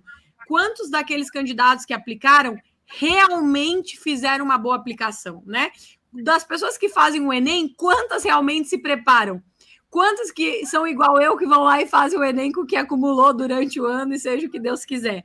Isso acontece muito, inclusive, nesses programas de mestrado e doutorado. Pessoas que aplicam, não sabem como funciona a bolsa, não sabem a parte de pesquisa do professor, como que escreve uma carta de motivação. O que os programas estão buscando num candidato? Então, o que a gente faz na nossa mentoria? Primeiro, há um diagnóstico do candidato, para ele entender assim, qual que é o meu perfil? O que eu posso fazer até a data da aplicação para me tornar um candidato mais competitivo? Então, primeiro, a pessoa avalia essa situação dela, a gente dá estratégias para ela se preparar é isso, se tornar mais competitivo com as estratégias, nós damos o como, então a gente não fala assim, a tua carta de recomendação que você está querendo ter aí é ruim, bom, isso foi o nosso método. Não, o nosso método é, essa opção que você quer não é boa, você tem o como você vai buscar uma carta melhor, né? Então, tudo que a gente fala de um ponto negativo que você tem, a gente vai te dar o como resolver esse ponto negativo, como buscar algo que vai chamar atenção para outro ponto e tirar a atenção desse ponto ruim. O Gabriel tem summa cum laude. Como usar o fato de ter a summa cum laude a seu favor? É algo que vai apenas no teu currículo? É algo que vai na sua carta de motivação? É algo que você menciona no e-mail para o professor? Então, assim, esses pontos é o que a gente trabalha. Se você é uma pessoa muito boa, você vai conseguir otimizar para as suas chances de passar em universidades como Stanford realmente sejam realistas. Se você é uma pessoa que nunca fez nada de pesquisa, Obviamente, o seu foco não vai ser esse. A gente não vende esse tipo de coisa que não existe, que do nada você vai se tornar um candidato competitivo de Harvard. Não existe. Existem pontos para cada pessoa e cada pessoa pode se tornar competitiva. Então, no nosso método, a gente prepara, te dá o como, auxilia em toda essa parte de documentação. A gente tem, inclusive, pacotes de documentos. Nós temos uma comunidade que ela funciona diariamente. Então, a gente sabe que a pessoa está ali fazendo o processo, ela quer poder... não estou entendendo essa informação desse site, ter para quem recorrer. Ela quer ter a garantia que os documentos dela vão ser revisados, tanto na parte de inglês, a gente faz essa revisão, quanto da parte técnica. Nós temos uma metodologia de escolha de universidades, né? Então, o nosso método, a gente nunca vai recomendar para uma pessoa aplicar para uma única universidade, apenas numa exceção que a gente tem, que é quando ela é pré-aceita, né? Então, é diferente, mas, assim, 99% dos casos, as pessoas vão aplicar para mais de uma universidade. E como escolher essas universidades, né? Existe uma estratégia. E isso pode ser muito virado a favor do candidato, porque quando ele é aprovado em mais de uma, ele acaba tendo um efeito de competitividade de, às vezes, conseguir negociar o próprio valor da bolsa que ele vai receber. Porque ele abre o jogo, ele fala, eu fui aprovado em tal, e agora eu estou decidindo qual que eu vou. E os programas fazem. Nos Estados Unidos é muito comum, isso não é visto de maneira ruim, é o contrário. Porra, esse candidato é bom, ele passou em outras, vamos tentar segurar ele para a gente, né? Então, eles começam a te oferecer mais coisas. Então, além de você garantir pelo menos um aceite, quando você monta uma carteira de aplicações, você acaba tendo esse efeito colateral de passar em mais de uma e poder, né, negociar aí o valor da sua bolsa.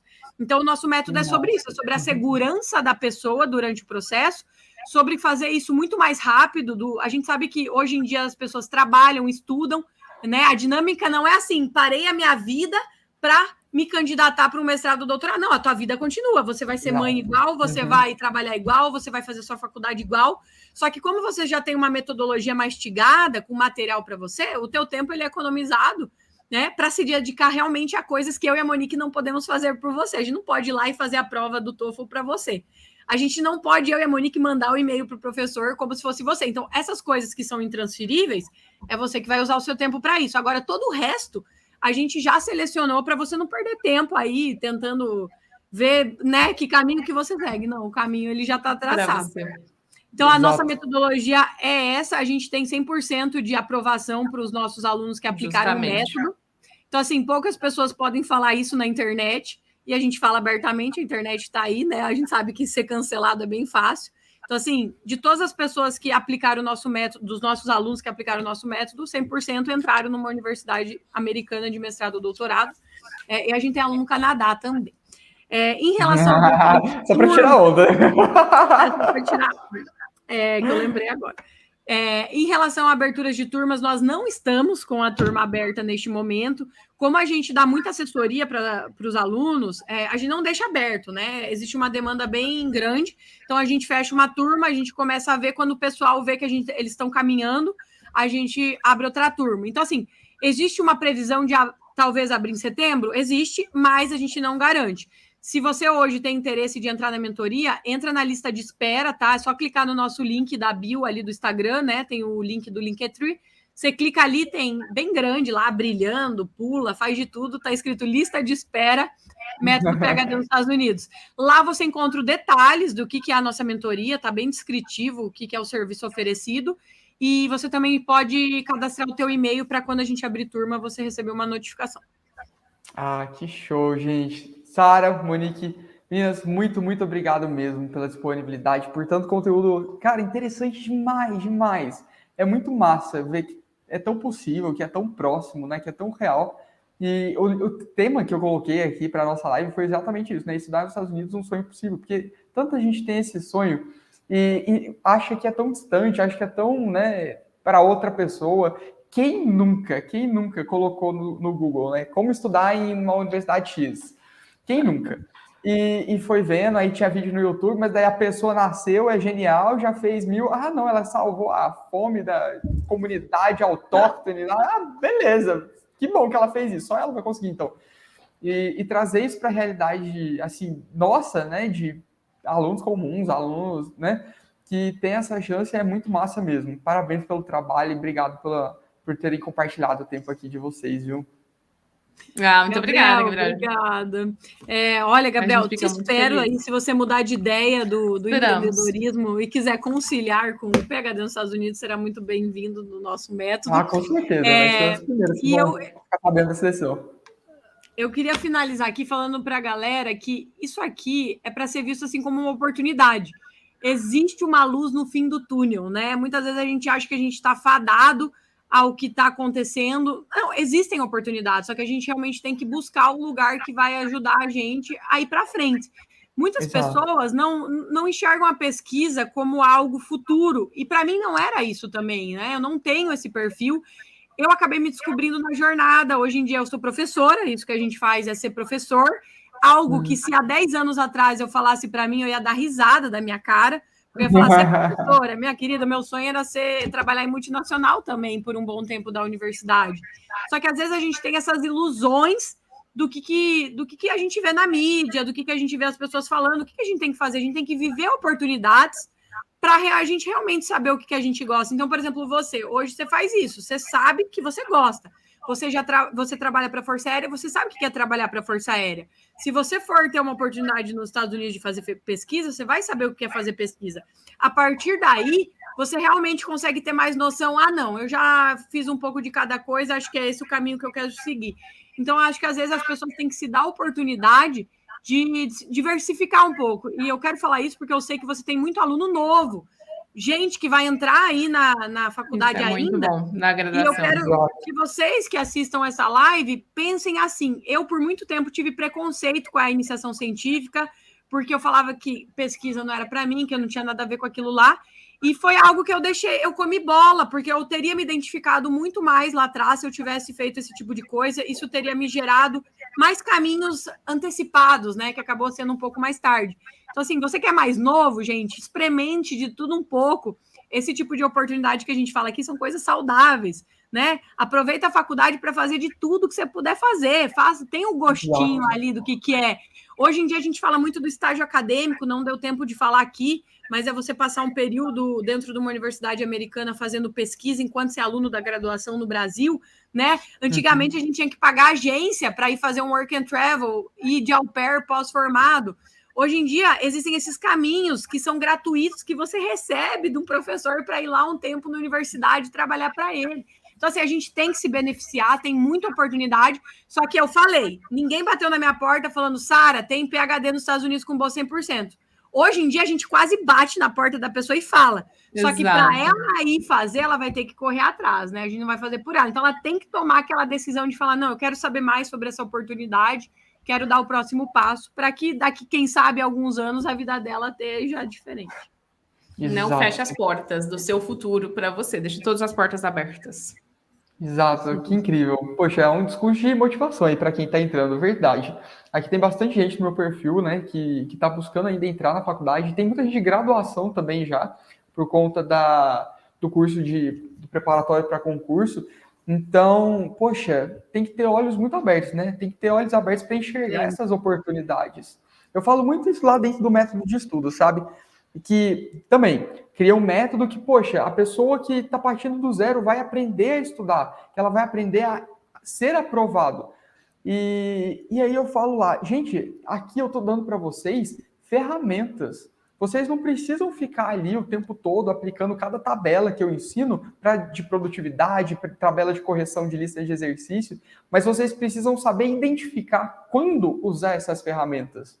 Então, poxa, se você não está tendo um desempenho bom numa lista de exercício, você precisa usar as ferramentas que eu estou te passando para melhorar nas listas de exercício. Mas você só consegue fazer tudo isso se você consegue identificar um problema, se você tem dados para poder melhorar ele. E é exatamente o que você falou, Sara. Poxa, como que você vai chegar lá e conseguir fazer alguma coisa e você não deu chances para você, né, construir esse futuro que você pode ter? Então, poxa, a gente tem que estar sempre muito de portas abertas, a gente tem que estar, principalmente dentro da graduação, que tem uma visibilidade muito grande. Poxa, a gente tem oportunidades dentro da graduação que só são dadas ali dentro, que é o café com leite, né? A graduação é assim, poxa, você pode errar, você pode falar besteira, ninguém vai te julgar ou vai te julgar pouco, mas assim, você não carrega para sua carreira aquilo lá. Lá você tem a oportunidade de ser ousado. E isso é incrível. Poxa, depois de formado, você tem, com uma família constituída, você tem muito menos liberdade. Lá dentro da graduação, a gente é um bot. O bot vai, ele pode ir para a direita, pode ir para a esquerda, tá tudo bem. A gente, quando vai ficando mais velho, com família, né, com uma carreira, é tipo um transatlântico. Imagina um transatlântico poder virar e ir para um lado para o outro. Dá trabalho, é muito mais difícil, né? É tipo agora, por exemplo, se você for querer ir, você tá pensando assim, porra, eu vou ter que meio que parar o que eu tô fazendo para ir fazer um PhD lá. Se na época da tua graduação você tivesse ligado essa chave da oportunidade, soubesse disso, cara, você tava no ITA. Para um professor te aceitar em universidades renomadas para passar o summer lá e te pagar para isso, assim, para você ia ser 100 vezes mais rápido do que para um aluno normal. Então, assim, coisas que você não foi atrás porque, não ficou sabendo que existia, muitas vezes, às vezes você existia. Aí tem os que ficam sabendo que existe, mas acham que não. Mas para mim, eu não publiquei, você pensaria. Eu não tenho inglês fluente, o que o professor vai querer comigo? Então a gente se sabota muito nisso e a vida vai passando e às vezes quando a gente realmente acredita, aí a decisão ela tem um peso maior. Porque agora, para o Gabriel decidir tal coisa, ele tem que abrir mão de uma coisa para fazer a outra. Assim como eu, Sara, hoje, para mim seguir tal coisa, eu tenho que abrir mão. Quando a gente é mais novo, a gente meio que não abre mão de nada, faz um pouco de cada coisa. Dá para fazer tudo. A gente volta atrás.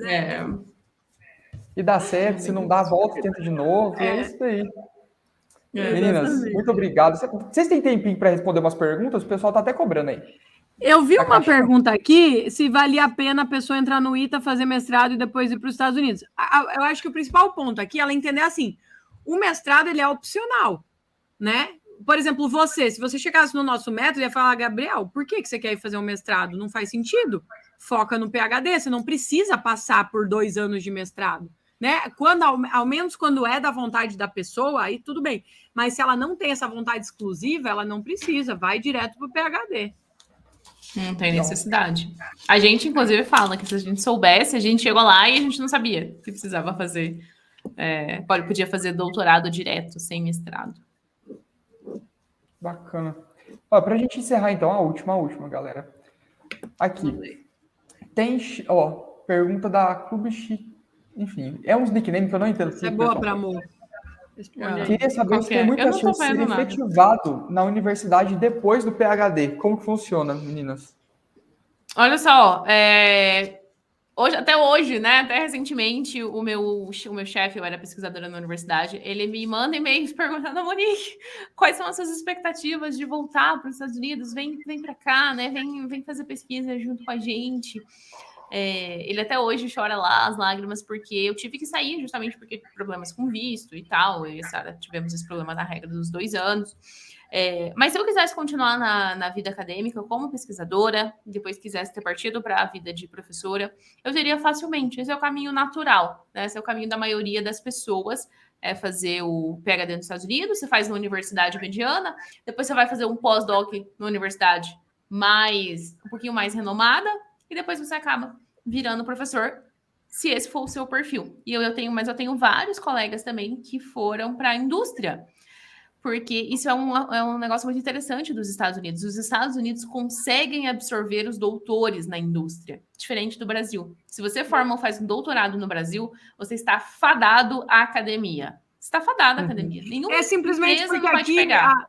As grandes empresas aqui não têm o setor de projeto e desenvolvimento, que é onde o aluno pós-PhD entraria. Está tudo no exterior, né? Pelas questões ali. Então, a indústria americana ela consegue absorver o candidato ali, que é pesquisador, porque há muitos setores de projeto e desenvolvimento nas indústrias, enquanto aqui a gente está às moscas, né?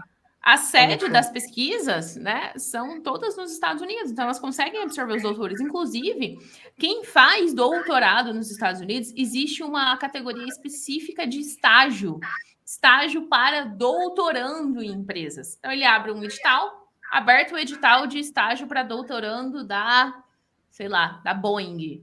Estágio aberto, tá aí. Se você faz doutorado, se inscreve aqui para você fazer estágio na Boeing. E você vai lá e faz um estágio. E sabe que eu gosto de devolver uma pergunta, que é você falar assim, né? Quantos doutores no Brasil você conhece que estão desempregados ou que estão fazendo uma função que não é a deles? Olha o seu ciclo ali, talvez você ache alguns. Quantos PhDs nos Estados Unidos você conhece? Começa aí, né? Já é difícil achar quem tem. Quantos PhDs nos Estados Unidos, eu estou falando de brasileiros, né? Obviamente, que fizeram PhD nos Estados Unidos, que estão desempregados. Nós, no nosso ciclo, a gente não conhece absolutamente ninguém que ficou sem oportunidade. Ninguém. A gente tem colegas que estão pagando mais de R$1,5 milhão de volta para o governo do Brasil para não voltar. Porque é melhor pagar R$1,5 milhão dividido em 5 anos, dá metade do salário da menina lá todo mês, durante 5 anos, que ela vai devolver para pagar a bolsa do Ciências Sem Fronteiras para poder ter ficado lá, porque ela preferiu fazer isso do que voltar para o Brasil e ainda correr o risco de não arranjar um emprego. Uhum. Então, assim, nós, no nosso ciclo, eu conheço vários doutores aqui do Brasil que hoje fazem coisas que não gostariam de fazer por falta de oportunidade, mas eu não conheço absolutamente nenhum, que fez PhD nos Estados Unidos e está tendo que fazer coisas não relacionadas por obrigação, digamos assim, por falta de oportunidade. Entendi. Bom, acho que esse é um argumento forte, né? É a realidade. Terminamos a live o com que grande estilo agora. Contra fatos, não argumentos. Meninas, é isso. Vamos encerrar aqui. Agradeço demais mais uma vez a presença de vocês. Vamos combinar mais conversas, porque ó, o assunto rendia mais, hein? Eu acho que rendia. Com certeza, tem muito papo aí. Agora a gente que vai te convidar para você contar a sua história. Eu topo demais.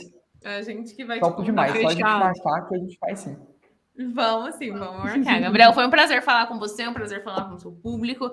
Desejo muito boa noite e muito boa sorte para vocês, seja lá qual for o caminho que você escolher na sua vida. Aí, usem os métodos de estudo do Gabriel, porque com certeza você vai chegar mais à frente ainda. Você vai ser summa cum laude. Vai ser Nossa, muito se eu soubesse um negócio desse, hein? Se eu soubesse quero ver que aí vai chegar para ser um monte de Eu queria suma. também ter feito isso aí, ia ser top. Eu queria. Gente, é muito massa. Galera, muito obrigado. Obrigado a todo mundo que participou aqui da live e a gente vai se falando. Quem tiver mais perguntas, manda aí no direct das meninas, que eu tenho certeza que elas estão sempre atentas lá. Valeu, obrigado. Valeu, meninas. Até mais. Tchau, tchau.